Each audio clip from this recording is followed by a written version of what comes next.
HTML is one of the languages of the web.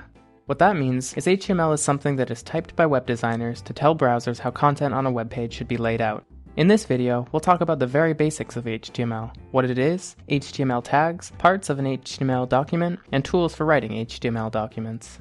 A website is simply a collection of different web pages. One of the most important languages used to make web pages is HTML, or Hypertext Markup Language.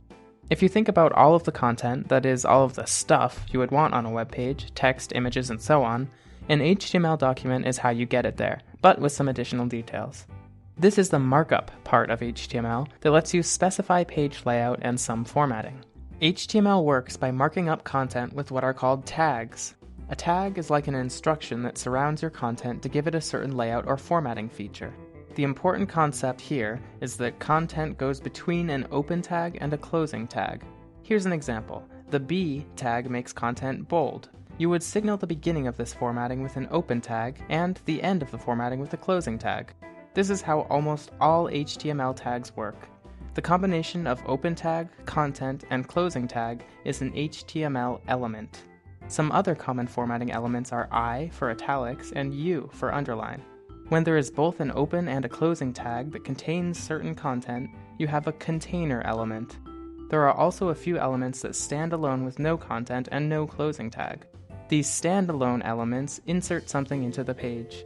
Common standalone elements are IMG for inserting images, BR or break for adding a new line, and HR for adding a horizontal rule across the page.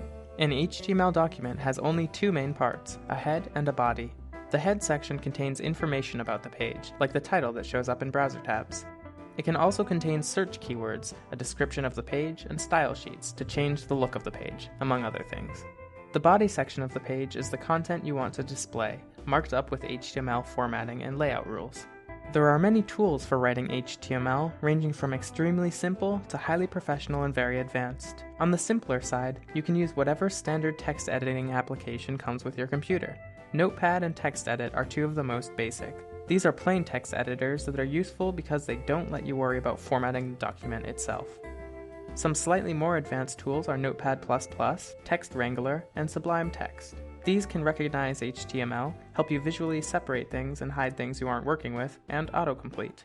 Whichever tool you decide to use, and it's always a good idea to try a few of them and compare features, the important thing to remember is that you should save HTML documents with a .html file extension, so your computer recognizes the documents as web pages rather than text files.